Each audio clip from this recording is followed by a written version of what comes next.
ഞാനിതിനായിട്ട് 1/2 kilo ഞണ്ട് ആണ് എടുത്ത് വെച്ചേക്കാം കേട്ടോ. അപ്പോൾ അത് കഴുകി വൃത്തിയാക്കി ചെറിയ കഷ്ണങ്ങളായിട്ട് മുറിച്ചിട്ടുണ്ട് കേട്ടോ. അപ്പോൾ ഇതെങ്ങനെയാണ് വൃത്തിയാക്കുന്നതെന്നുള്ള വീഡിയോ ഇതിന് മുന്നേ ചെയ്തിട്ടുണ്ട്. അപ്പോൾ അത് നിങ്ങൾ കണ്ടോളൂ കേട്ടോ, ഇതെങ്ങനെയാണ് ക്ലീൻ ചെയ്യുന്നതെന്നുള്ളത്. കുറച്ച് ഉപ്പ്, ഒരു 1/4 ടീസ്പൂൺ വറ്റൽമുളക് ചതച്ചതും കൂടെ ചേർക്കാം. ഇതിലേക്ക് കുറച്ച് വെള്ളം ഒഴിക്കാം കേട്ടോ. ഈ ഞണ്ടും ചെമ്മീൻ പോലെ തന്നെ പെട്ടെന്ന് വേകുന്ന ഒരു മീൻ തന്നെയാണ് കേട്ടോ. അപ്പോൾ ഇതിലേക്ക് ഒരുപാടൊന്നും വെള്ളം ഒഴിക്കേണ്ട. ഞാനൊരു ഞണ്ടിൻ്റെ 1/4 ഭാഗമേ വെള്ളം ഒഴിച്ചിട്ടുള്ളൂ കേട്ടോ. ഇനി ഇതിൽ നിന്ന് വെള്ളം ഇറങ്ങും. ഈ സ്റ്റവ് ഓണാക്കി വെച്ചതിന് ശേഷം ഇതൊന്ന് നന്നായിട്ടൊന്ന് വേവിച്ച് ഇതിലെ വെള്ളം ഒന്ന് വറ്റിച്ചെടുക്കണം. അപ്പോൾ ഇടയ്ക്കിടയ്ക്ക് ഒന്ന് ഇളക്കി കൊടുക്കണം കേട്ടോ. ഇത് അടച്ചു വെച്ചിട്ട് തന്നെ ഒന്ന് വേവിക്കാം കേട്ടോ. ഇപ്പം ഇതിലൊഴിച്ചേക്കുന്ന വെള്ളം ഒന്ന് തിളച്ചിട്ടുണ്ട് കേട്ടോ. ഇതൊന്ന് ഇളക്കി കൊടുക്കാം. അതിനുശേഷം സ്റ്റവിൻ്റെ ഫ്ലെയിം നന്നായിട്ട് കുറച്ച് വെച്ചിട്ട് ഇനി ഇത് വറ്റിച്ചെടുക്കണം.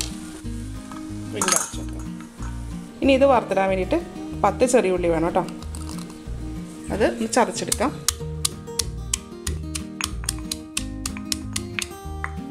ഇതിലേക്ക് കുറച്ച് കറിവേപ്പിലയും കൂടി ഇട്ടിട്ടൊന്ന് ചതയ്ക്കാം കേട്ടോ.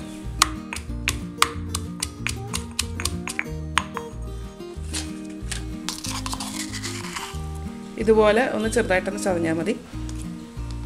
അപ്പോൾ ഈ ഞണ്ടിലെ വെള്ളമൊക്കെ വറ്റിയിട്ടുണ്ട് കേട്ടോ. ഇനി നമുക്കത് വറുത്തിടാം. ഇതിനായിട്ടൊരു ചീനച്ചട്ടി ചൂടാക്കിയതിന് ശേഷം ഇതിലേക്ക് കുറച്ച് വെളിച്ചെണ്ണ ഒഴിച്ചു കൊടുക്കാം. ഒരു 3 ടേബിൾ സ്പൂൺ വെളിച്ചെണ്ണ ഒഴിക്കാം കേട്ടോ. അപ്പോൾ മെഴുക്കുവരട്ടിയൊക്കെ ഉണ്ടാക്കുമ്പോൾ കുറച്ചധികം വെളിച്ചെണ്ണ വേണം, അതാണ് ടേസ്റ്റ്.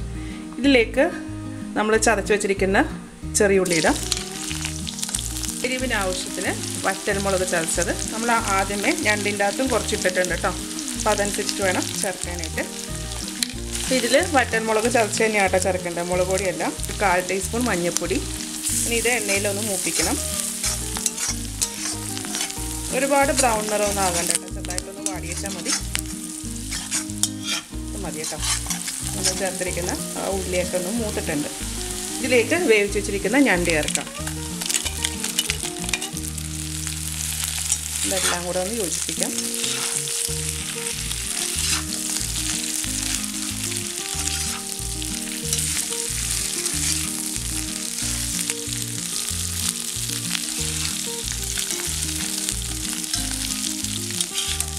ഇത് മതി.